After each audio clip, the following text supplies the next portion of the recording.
Oo. Paano po ba mag-set ng personal goals? Paano po kayo nagsiset ng personal goals nyo? Ganda to, sir. Ako, ako kasi pag nag-goal, laging, may madali, may katamtaman, mas may mahirap. Then, ang mangyayari, pag nakuha ko na itong mas madali, dito na uli ako. Tapos, nakuha ko ng madali. Another goal naman sa may madali. Pag nakuha ko na rin itong katamtaman, may goal na uli akong katamtaman. At kung na-goal ko na itong mahirap, may goal akong mas mahirap. Para ako ngayon, ang goal ko talaga ngayon, yung Ironman. So after nito, dahil ito matigas to, pag nakuha ko itong Ironman, ang next goal ko, yung pagpa-flying. So lagi akong may goal. So tatlo lagi ang goal ko. Madali, katamtaman, mahirap. So hanggang namamaster ko na yun, so, lahat nakukuha ko yun. Siguro sasagutin ko to on a perspective na hindi sa sitwasyon ko ngayon. Siguro I would say na, kasi syempre at this stage, iba na yung goal namin, syempre. Iba na yung personal goals ko. I would answer this on a perspective of a beginning networker, of someone who is beginning in the business. Paano ba mag-set ng personal goals? Of course, ang goal nyo pag nagsisimula kayo, kumita. Tama, mali? Now, as a beginner, huwag kayong magne-network nang wala kayong financial goal every month. Ano ibig sabihin huwag ka magne-network na wala kang financial goal every month? Kunwari, tinanong kita, halimbawa, distributor ka, Roy, bakit ka nagre-recruit this month? Bakit ka nag-OPP this month? Kung ang sagot mo sa akin, sabi ni upline mag-invite eh.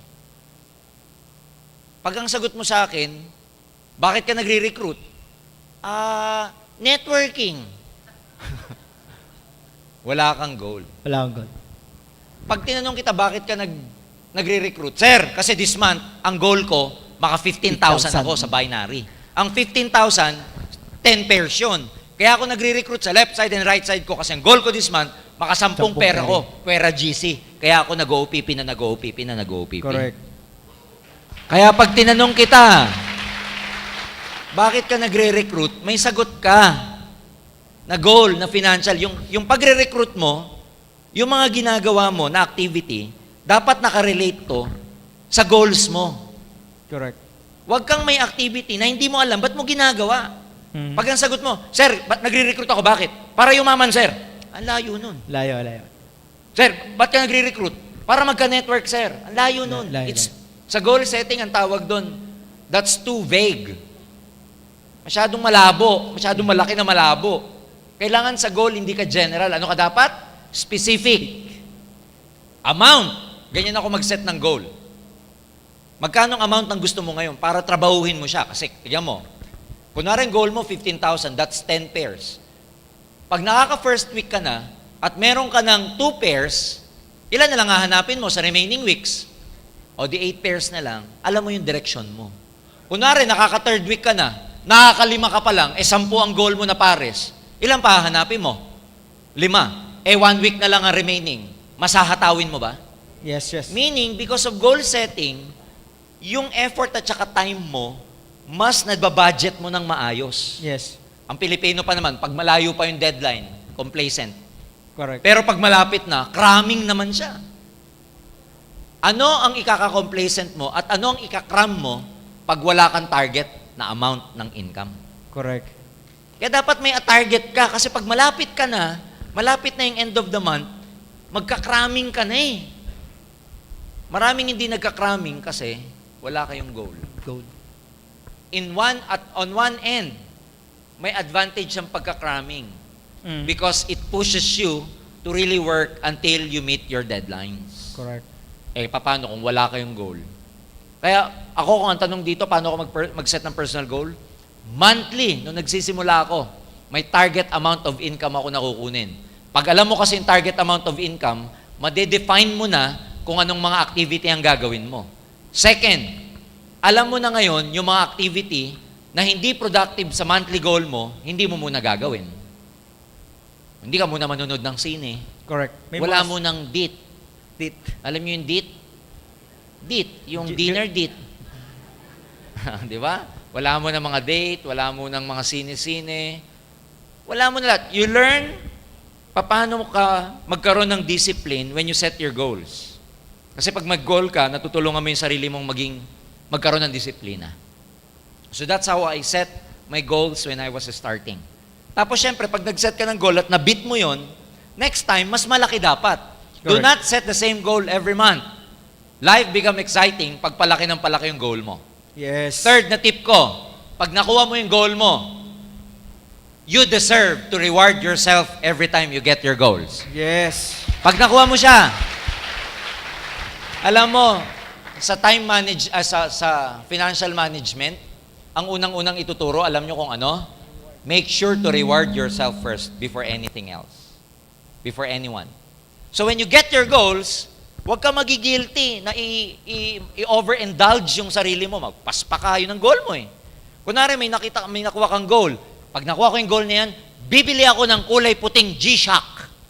Kasi usong-uso yung puti eh. May nauso ngayon, bago. Bibili ako ng yellow, red, blue na G-Shock. Magkakakulay. So, hindi masama yun because pag ni-reward mo yung sarili mo, ikaw naman na nagtrabaho nun eh. Kaya deserve mo yun. And it becomes exciting because pagka may reward ka pala lagi, next month, kukunin ko ulit yung goal ko para may regalo ako. Yes. And pag niriregaluhan mo yung sarili mo nang may nakuha kang goal, hindi ka magigilty. Walang guilt feeling kasi, alam mo, regalo mo sa sarili mo yun. Ganyan ako mag-set ng goal nung araw, nung nagsisimula ako. Yun lang, 3 points na yun. Number 1, may financial amount. Number 2, katulad ng sinabi ko, dapat may disiplina ka. Number 3, reward yourself every time you get your goals. Okay ba yun? Ganda. Anyway, we're done. Alright, tapos na tayo, sir. Oo. So, siguro ano na lang, nag-enjoy po ba kayo? Yes! Natuto ba kayo? Yes! Gusto nyo bang maulit? Yes! Sino kaya sunod na guest natin? Sino gusto nyo? Sino request nyo? Sir Georgian uli. Binidyo na. Jergen kayo dyan. Ang dami-dami pang iba. Binidyo na eh. Oo. Anyway, sir, ano lang siguro? Last message na masasabi mo. Ako, ang closing remark ko, ladies and gentlemen, is, your opportunity, yung opportunity nandito na. Kailangan lang maging tamang tao ka na lang para maging successful ka. Maraming tao sa labas, ang problema nila, dalawa. Opportunity plus being the right person for that opportunity. Kaya may opportunity na tayo yung aim. So focus on developing yourself. Focus on being the right person. Kasi pag right person ka na, kumpleto na yung equation. Sabi ko nga, what is luck? Di ba hindi totoo yung luck? Dinefine ng isang author ang luck. Luck is when opportunity meets preparation. So sa equation, luck is equals to opportunity plus preparation. You become lucky when you have the right opportunity and you are prepared. Tulad ng sabi ko, may opportunity na kayo. It's just a matter of being the right person. And how do you do that? Prepare yourselves. Given na yon, guys, magiging successful kayo dito. Given na yon. It's just a matter of time. Last na sasabihin ko, what is 1 year? What is 2 years? Kung 2 years from now, mayaman ka naman sa iyong global. Yes! Woo! Yun lang. Thank you. Thank you for having me. Roy, Palapakan natin, Sir Georgian Gonzalez. maraming And guys, maraming salamat sa inyo. Maraming salamat po sa time nyo. Maraming salamat sa effort nyo. Pinagbigyan nyo kami at binigyan nyo sa sarili nyo. So pwede guys, palapakan natin yung mga organizer. Yes. Yung mga Thank you, ACI. ACI. Thank you.